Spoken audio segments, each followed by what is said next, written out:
Well, as I announced, we're going to be talking about pictures of heaven. I want to make heaven real to us this morning. Tell me if I go out. And because heaven is a real place. But it is a prepared place, as we oftentimes say, for prepared people.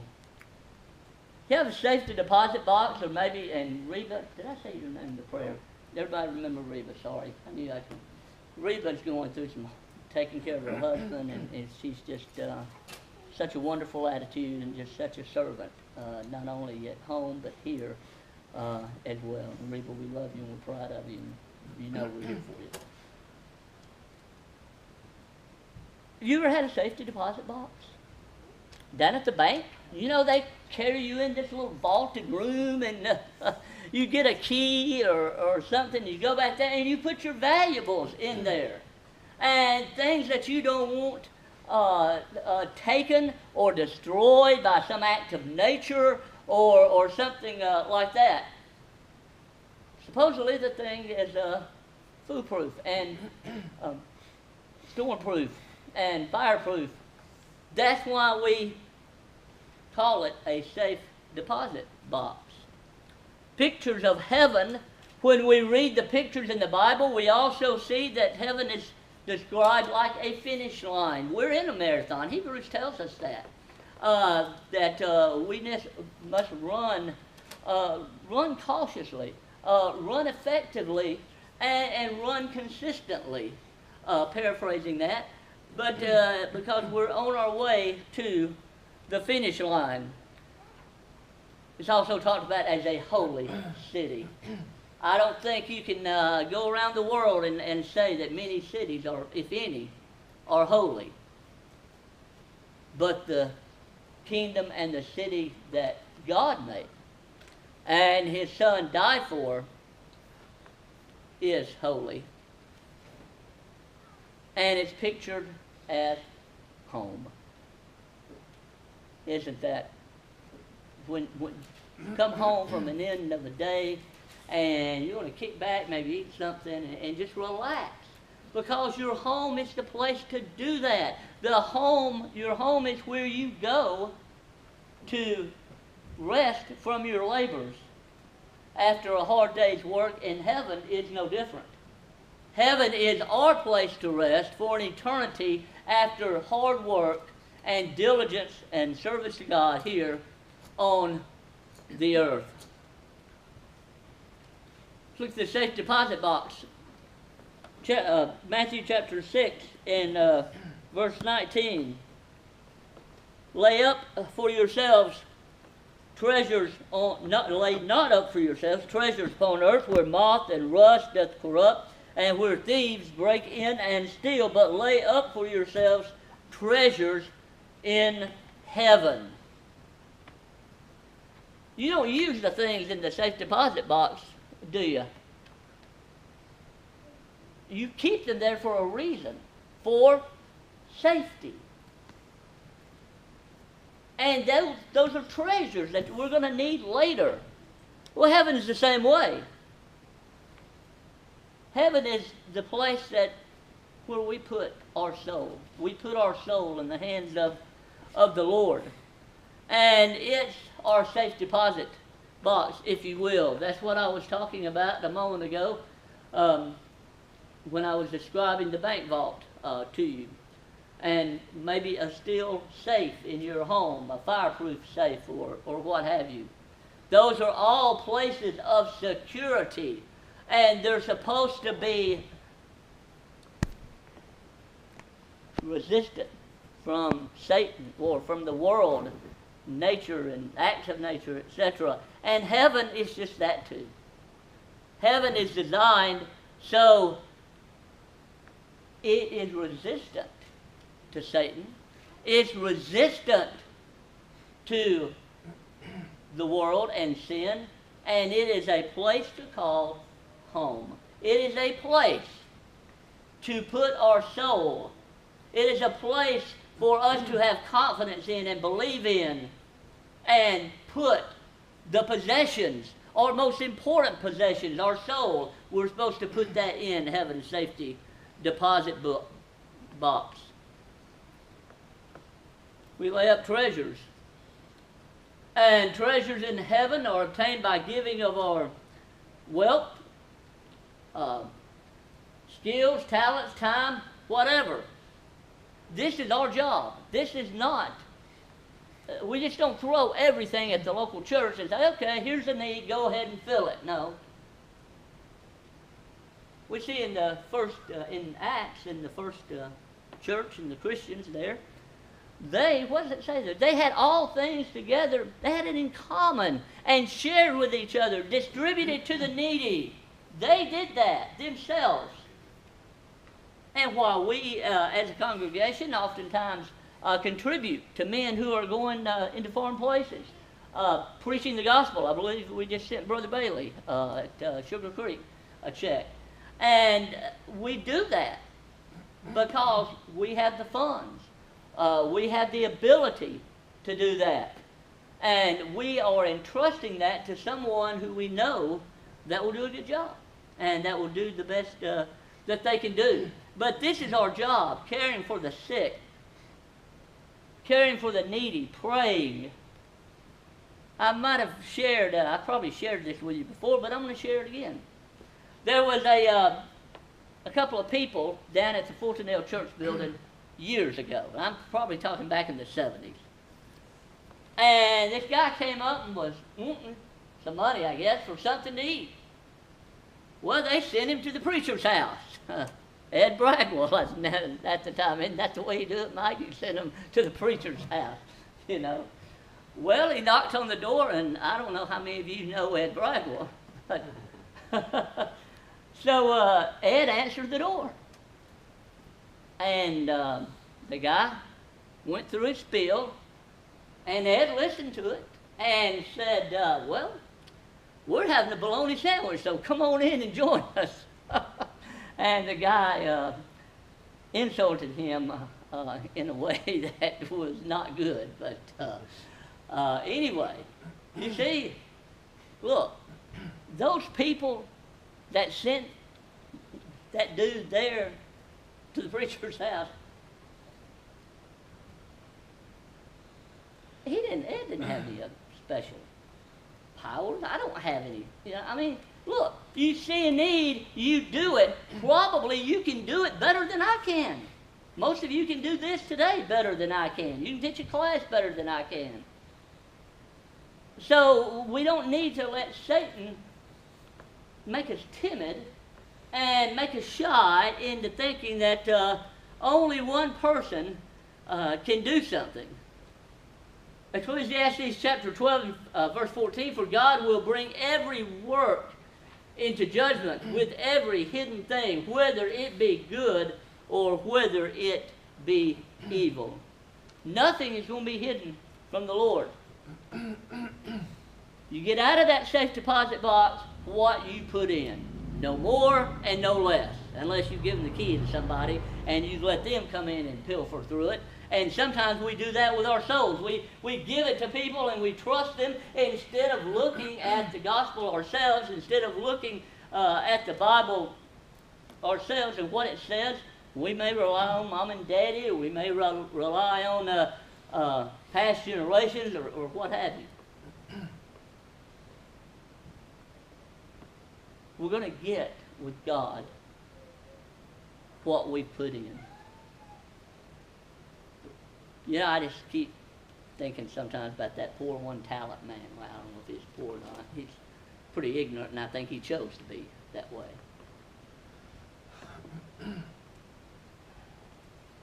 He didn't expect to get any more talents out of that one talent the Lord gave him. Really, the only thing he wanted was an attaboy and a pat on the back. Boy, he didn't get that, did he? You see, brethren, he got what he put in. And we're going to get, on the day of judgment, we're going to get what we put in. Just like that safe deposit box. 2 Corinthians chapter 5:10, we must all be made manifest before the judgment seat of Christ, that each one will receive the things done in the body according to that which he hath done, whether it be good or bad. Nothing is going to be hidden. It's all going to be laid out there. You know, you go to the doctor or hospital or whatever, and they make an x-ray. And that x-ray tells it all, doesn't it? It doesn't miss anything. If they're aiming for your chest area, look at your heart or whatever, it doesn't miss it. It's going to reveal the true picture. And our true picture will be revealed one day. And what picture are we painting now? What snapshot does our life look like? As I mentioned earlier, a few moments ago, it's not our life and God, it's not like Photoshop. We can't just touch it up here and there and try to make it all come out just right. No. God, the Photoshop.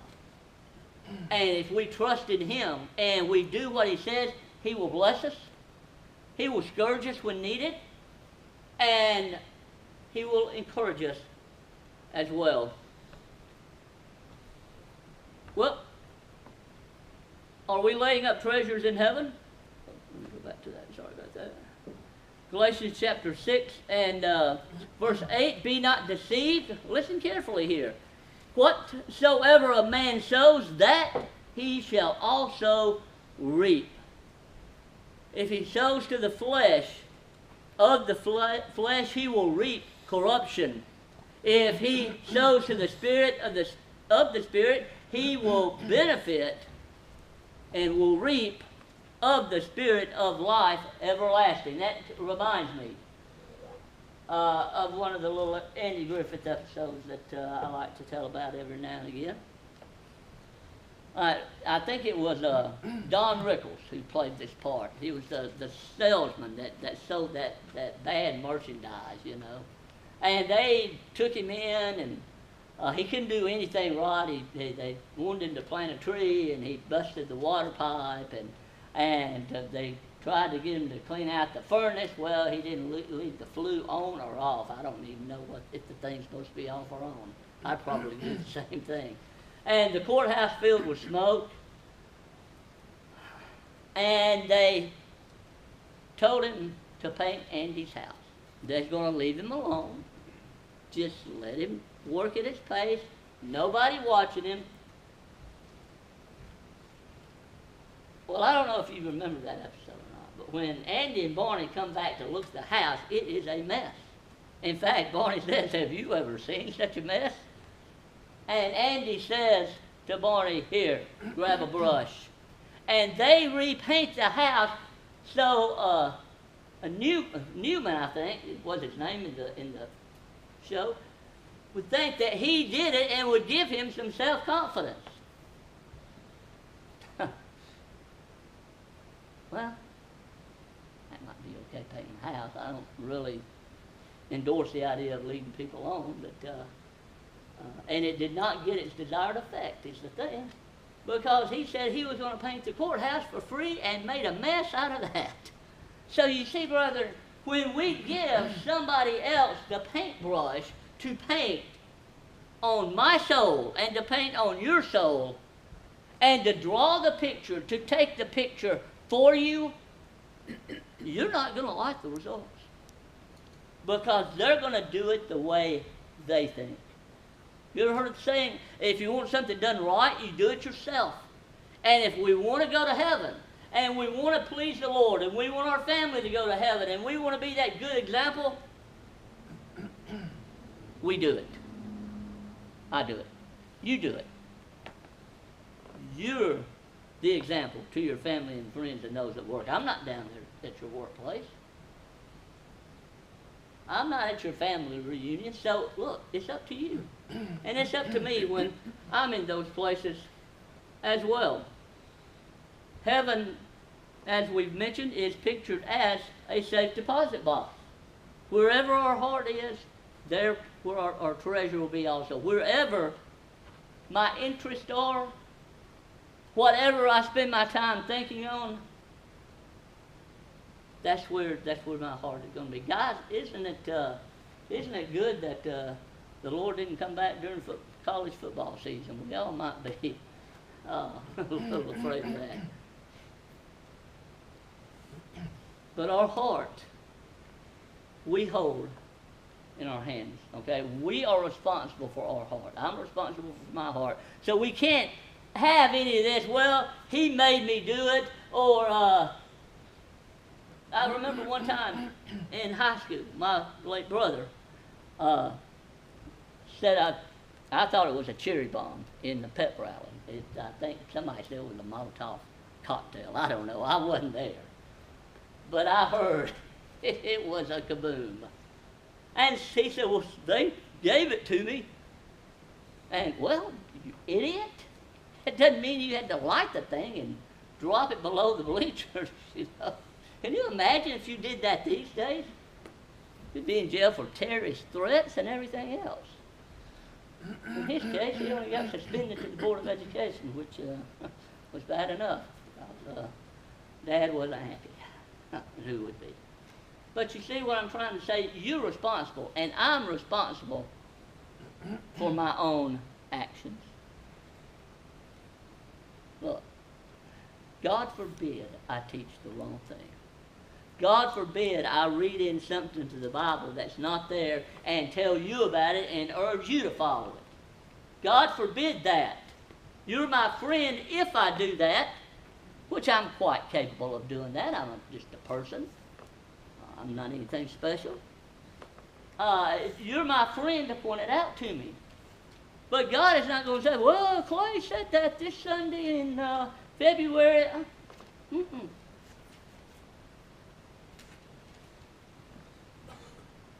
We see numerous examples of people following other people. Preachers. There's a generation which, unfortunately, a well-known preacher in the 40s, 50s, and 60s. And whatever he said, that's what they took. I don't think he really meant it to be like that, but he was so forceful and so intimidating in his demeanor that's how he came across. This man did a lot of great work. He's responsible to this day for the Birmingham area being as faithful as it is. But the man wasn't perfect. I'm not perfect. No, there's nobody that is perfect. Remember the rich young ruler who came and made that comment, and she said, hey, there's nobody perfect but God. And that is exactly right. Colossians 3 and verse 1, let your affections be on things above and not on things of the earth. In other words, if you've got a valuable, you better go put it in that safe deposit box. Why do you think I take my computers and all this 2 bags worth of stuff home, back and forth, from home to the building? Well, I don't want anybody breaking in and stealing it. So I know it's not foolproof at my house, but it's a lot safer there, I think, than it would be here. And that's not to be derogatory or anything. It's just, with all these windows and doors, and it's just an easy setup. So I can't get lazy one Sunday. I'm going to leave this till Wednesday night. I could very well come in that Wednesday night and that computer and everything be gone. So what we do is we set our sights on things higher. Okay, in our worldly possession case, the things that we put into the safe deposit box, we are thinking ahead, aren't we? We're thinking about what happens if I lose this. What happens if someone breaks in my home and steals it? What happens if I leave it in the car and the car gets stolen or somebody smashes the window? oh, my stuff's locked up. I don't need to, it's safe. Because it's in the hands of whatever. You'd be surprised how many people don't lock their car doors at night. I keep mine in the garage. But you'd be surprised. And people just open the door and help themselves. Brethren, are we letting Satan do that through people? Are we leaving our soul and our mind, and are we leaving that just open, just an open invitation to come and take it? Look, you don't take what I say is gospel. Now, it's not aimed to preach the truth and speak where the Bible speaks and keep silent where it is silent, but I'm not perfect. Okay? I have been wrong before. Not many times, no. I can be wrong. I'm wrong a lot. So don't go out that door and take what I said and nourish your soul with it. You make sure. In other words, it's like reading the box or reading the label on the cans, on the food at the grocery store. Some of it says no MSG. Some of it says low sodium. And I think every manufacturer has a different idea of how much low sodium is. That's why we look on the container, to see what's in our box and in our heart. Joy, got the little acronym here. Heaven's vault is filled when we put Jesus first, others second, and myself last. We choose joy every day. We've got control of our lives. And that's the picture of heaven. That's what's going to get us into heaven. It's putting Jesus first, then others, and then myself. Luke 14, verse 12 through 14. When you give a luncheon or a dinner, do not invite your friends, your brothers, or your relatives. Otherwise, they may also invite you in return, and that will be your repayment. But when you give a reception, invite the poor, the crippled, the lame, the blind, and you will be blessed, Jesus says, since they do not have the means to repay you, for you will be repaid at the resurrection of the righteous. What's he saying? What's the Lord saying here? He's saying, you're getting your payment. You're getting your check when I come back to judge the world. All people that all live.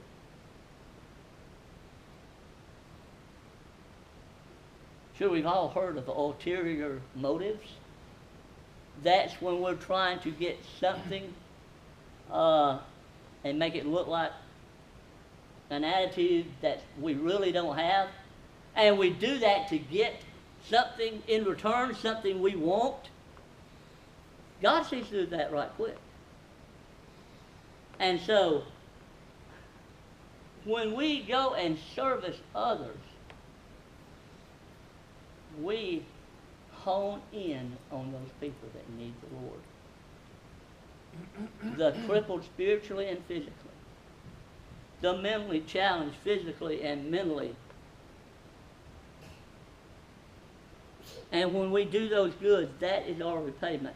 The Good Samaritan, the poor guy that was beaten up and robbed, he couldn't very well pay anything, could he? Man, he's almost dead. He didn't say, hey, dude, thank you for stopping. By the way, you'll find a $20 bill in my billfold in my back right pocket. That's not the way it went, was it? No, that Good Samaritan took him to an inn, gave the innkeeper some money, said, care for him. If it is not enough, then we'll settle up when I come back. Evidently, the guy had a good reputation because evidently his credit was good with this innkeeper. But you see, that poor guy could not do anything. He was at the mercy of others. And brother, there are people in your families. There are people at your workplace. There are people that you hang out with in the world, and they need our mercy. They can't do this by themselves. They've got to have a teacher. The Ethiopian eunuch in Acts chapter 8, riding along, and he's reading from Isaiah, and he just flat out doesn't understand it. I don't either sometimes. But the Lord saw this, and he sent Philip to him. And Philip asked him, "What? Chief, do you understand what you're reading?" Well, no. How can I unless some man should guide me? Well, in his case, it is fortunate to him that Philip was a man of God and knew the Scriptures. And he began preaching to him Jesus. They rode along. The eunuch said, "See, here's water. What doth hinder me from being baptized?" Philip said, "You may, if you believe that Jesus Christ is the Son of God." He said, "I do believe that." He obeyed the gospel. His sins were remitted. And there you go. Because one man ran to the chariot. Now look, don't take that as a license to say, well, I'm just waiting for a sign from God to go help this person. Look, the sign is right there in what we're reading today, okay? So let's not take that little flimsy excuse and say, well, I'm going to wait for a sign. We've got our sign. We've got our signs in the Great Commission when Jesus says, "Go ye into all the world." And all the world means everybody that's in it. Heaven is also pictured as a finish line quickly. Run in such a way to get the prize.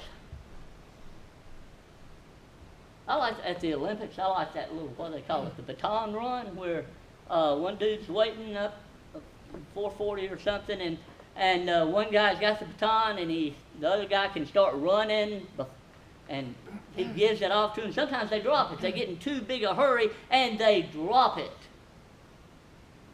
And that's what the Lord's talking about here.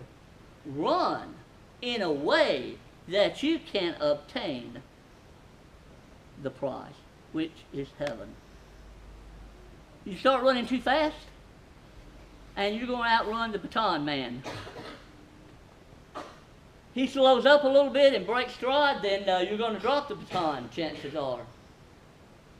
So everything must be precise. And that is exactly what the Bible is. It is precise. It does not leave us guessing about our salvation. We may put our trust in people that will leave us guessing, but the Bible doesn't make us guess. Proverbs 13 and verse 19, the desire accomplished is sweet to the soul. Delight yourself in the Lord, and He will be with you, be with the desires of your heart. Psalm 37 and verse 4. Man, is it not going to be awesome to hear those words, "Well done, thou good and faithful servant"? Enter into the joys which I have prepared for you. We'll only hear that if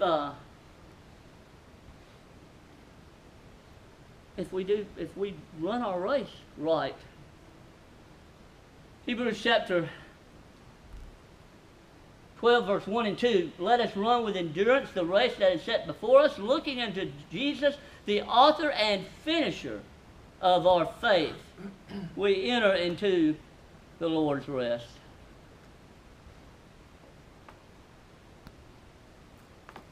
When we're on the road, we pass road signs. Sometimes they're mileage signs that says how far it is from a particular place. You go out here on 78 and it says Jasper's 14 miles. You go out here going east and it says Graysville 10 miles and Birmingham 24 miles. So you know, man, if you have been driving cross country and you see 24 miles, man, you know you've about got it. And brethren, the finish line is just ahead. Don't give up now. Don't stop now. Man, just let's rely on each other, rely on the Lord, and don't give up now. That's what Satan wants you to do. Are you ready to hit the finish line? Have you shed off all the unwanted baggage? I remember one time in 8th grade, I went out and was going to run with the junior high track team. And I was going to run in the half-mile run. Well, I went out that day to the track after school, and I had on jeans, and I ran, and you know what happened the next day? My legs felt like they weighed 100 pounds. Why? I had too much baggage. I had too much on to try to accomplish that task. So I ask each of us this morning, are we ready? Are we ready when we see the finish line to put it in high gear? Are we ready for that? If we're not, we're like the 5 virgins in the Gospels. 5 were ready, 5 were foolish. They knew the bridegroom was coming. He was going to be late. They slumbered and slept. 5 of them did. And they weren't ready. I don't know what those girls look like. But it didn't matter. They weren't ready. And it doesn't matter what we have, how we look, what we drive. If we're not ready, we're not ready. The things that we've got aren't in the proper safe deposit box. 2 Timothy chapter 4, verse 6 through 8. For I am now ready to be offered at the time and the time of my departure is at hand. I have fought a good fight. I have finished my course. I have kept the faith. Henceforth there is laid up for me a crown of righteousness, which the Lord, the righteous judge, shall give me at that day, but not to me only, but unto all of them that love his appearing. In other words, it's not going to be like, heaven's not going to be like drawing something out of the hat, a number to win some prize or something. If you're prepared, and we're prepared the way the Lord tells us to be prepared, then we'll be ready. Well, finally, what, that's supposed to be red text up there, but what, do you not know what will happen? What is your life? It is even a vapor that appears for a little time, and then what happens? It appears for a little time, and then it vanishes away. It is gone. No more opportunity. We saw that in the national championship game. Wouldn't it be bad to get this far in life and be faithful up to this point and just get overwhelmed by Satan's ways and quit or not do our best? I would hate to know that if I was on a football team, I would hate to live an entire off season knowing that I probably could have won had I had a little bit more time. And that's what a lot of people are going to be saying on the Day of Judgment. I hope it's not me, and I sure hope it's not you. Brother, let's not spend eternity remembering and wishing we had done something. Remember the rich man and Lazarus? I mean, he was there. He wanted Lazarus to send, Abraham to send Lazarus to his brothers and all of this. No, was the answer, because they had Moses and the prophets. And so, there's no excuse. We've got the Word of God.